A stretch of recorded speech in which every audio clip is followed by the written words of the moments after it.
Assalamualaikum warahmatullahi wabarakatuh.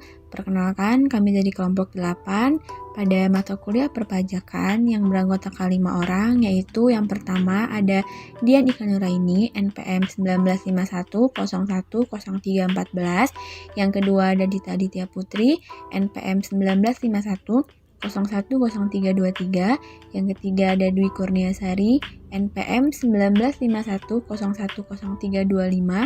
Yang keempat ada Dwi Lestari, NPM 1951010326. Dan yang terakhir ada Mega Sri Novi Khotimah, NPM 1751010224. Di sini kami akan menjelaskan PPT mengenai materi pembayaran pajak PPh bagi orang pribadi yang bertolak ke luar negeri. Pada mata kuliah ini kami diampu oleh dosen Ibu Maya Melia MPD. Untuk materi yang pertama yaitu mengenai orang pribadi yang bertolak ke luar negeri yang dikenakan kewajiban membayar pajak penghasilan. Fiskal luar negeri adalah pajak penghasilan yang dibayar oleh wajib pajak orang pribadi dalam negeri yang akan bertolak ke luar negeri sesuai dengan peraturan perundang-undangan perpajakan.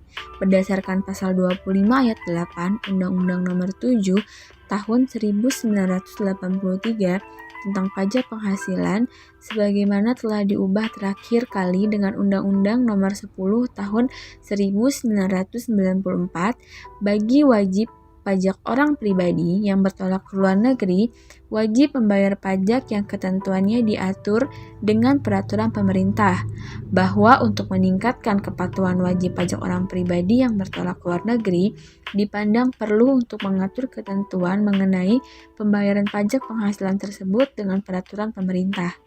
Yang wajib membayar pajak penghasilan adalah orang pribadi dalam negeri yang tidak memiliki nomor pokok wajib pajak atau NPWP dan telah berusia 21 tahun yang bertolak ke luar negeri, termasuk istri, anggota keluarga saudara, dan keluarga dalam garis keturunan lurus serta anak angkat yang menjadi tanggungan sepenuhnya wajib pajak yang bersangkutan, yang tidak dikenakan kewajiban membayar pajak penghasilan.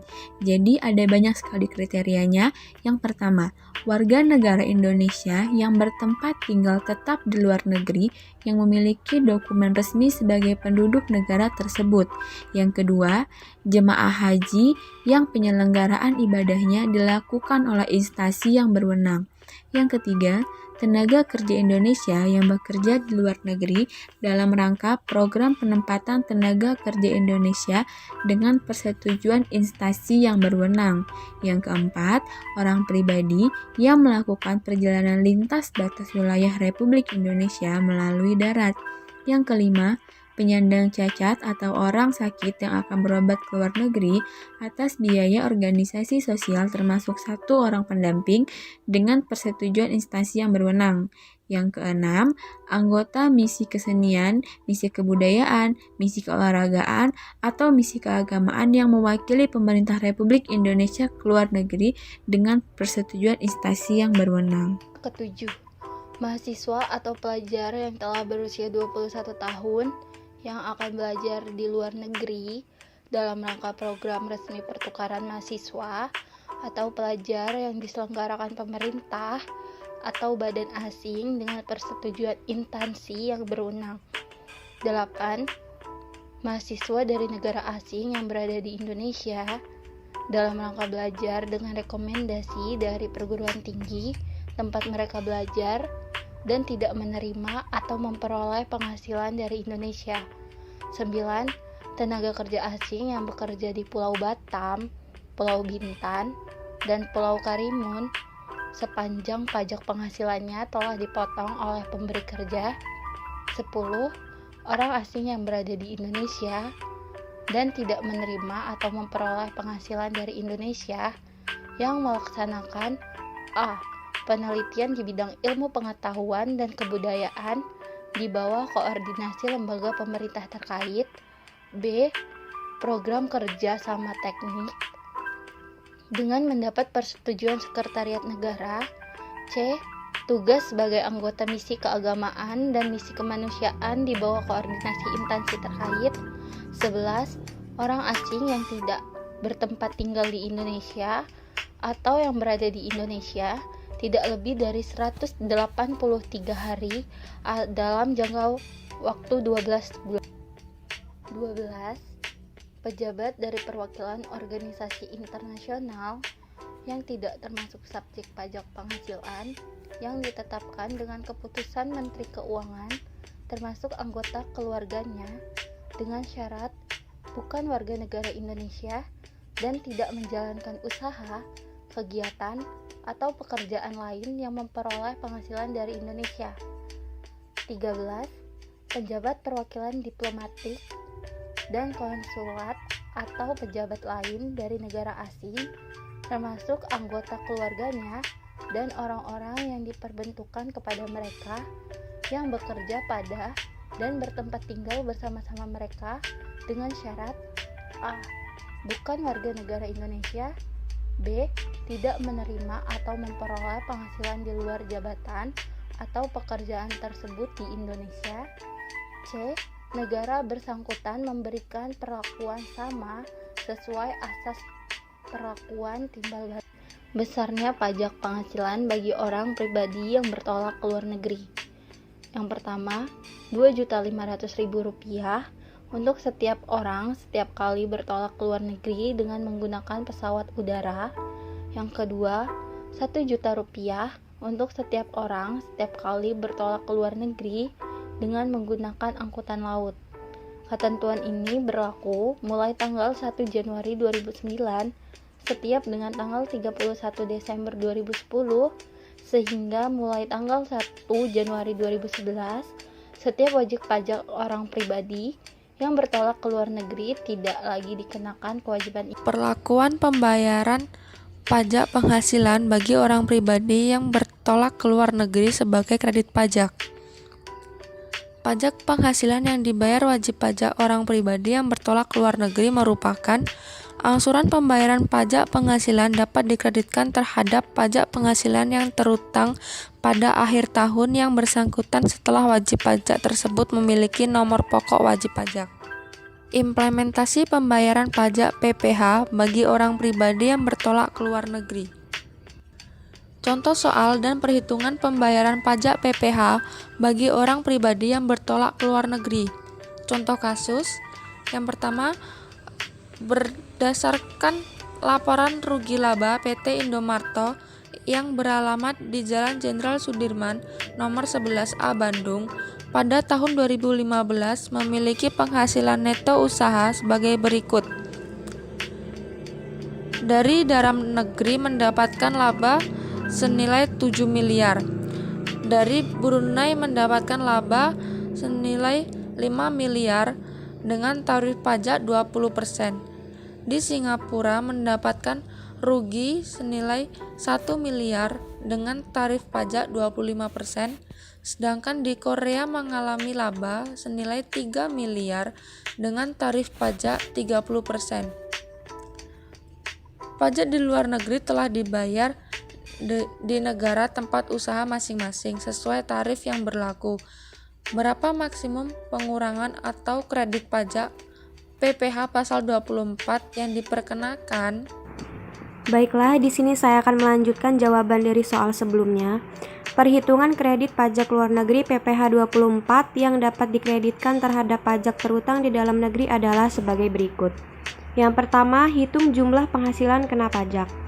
Penghasilan neto dalam negeri Indonesia 7 miliar rupiah, penghasilan neto luar negeri Brunei 5 miliar rupiah, penghasilan neto luar negeri Korea 3 miliar rupiah. Jumlah penghasilan neto yang menjadi PKP yaitu 15 miliar rupiah. Kemudian yang kedua, jumlah total PPh terutang sama dengan 25% dikali 15 miliar rupiah sama dengan 3 miliar 750 juta rupiah. Yang ketiga, PPh yang terutang di luar negeri. Brunei sama dengan 20% dikali 5 miliar sama dengan 1 miliar rupiah. Korea 30% dikali 3 miliar sama dengan 900 juta rupiah. Selanjutnya yang keempat, menghitung kredit pajak luar negeri atau KPLN. KPLN Brunei sama dengan 5 miliar per 15 miliar dikali 3 miliar 750 juta rupiah sama dengan 1 miliar 250 juta rupiah.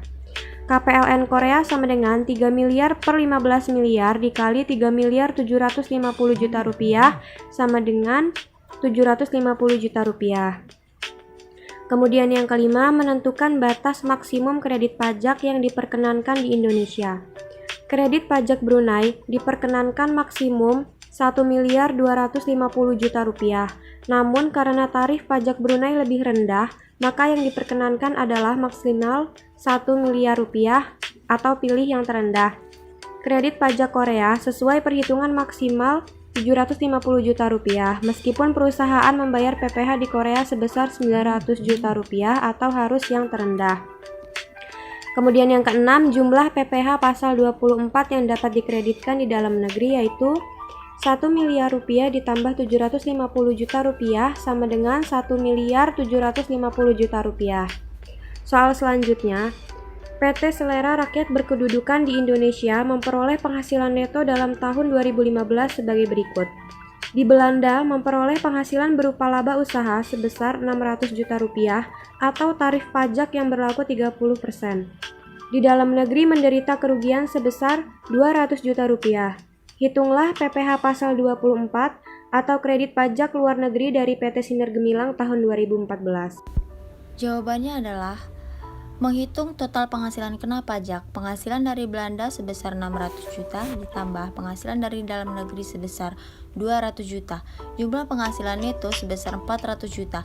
Menghitung total PPh terutang. Pajak terhutang 25% dikali 400 juta hasilnya 100 juta.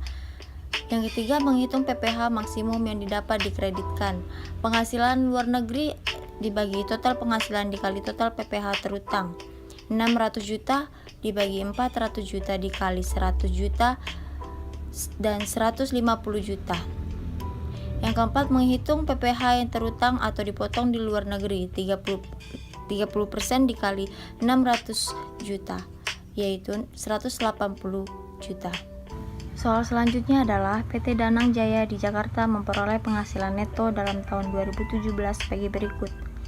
Penghasilan usaha dari luar negeri sebesar 1 miliar 100 juta dan rugi usaha di dalam negeri sebesar 400 juta. Pajak atas penghasilan di luar negeri sebesar 40% yaitu 440 juta. Berapakah maksimum kredit pajak luar negeri yang diperolehkan? Jawabannya adalah perhitungan maksimum kredit pajak luar negeri dengan penghasilan neto yaitu penghasilan usaha di luar negeri sebesar 1 miliar 100 juta. Rugi usaha di dalam negeri 400 juta, jumlah penghasilan neto sebesar 700 juta. Pajak penghasilan terutang atau sesuai tarif pada Undang-Undang PPh pasal 17 ayat 2A dengan tarif pajak dikali penghasilan neto yaitu 25% dikali 700 juta dan jumlahnya 175 juta. Batas maksimum kredit pajak luar negeri yaitu penghasilan LN atau penghasilan neto dikali pajak penghasilan terutang 1 miliar 100 juta dibagi 700 juta dikali 175 juta yaitu 275 juta. Sekian dari kami. Wassalamualaikum warahmatullahi wabarakatuh.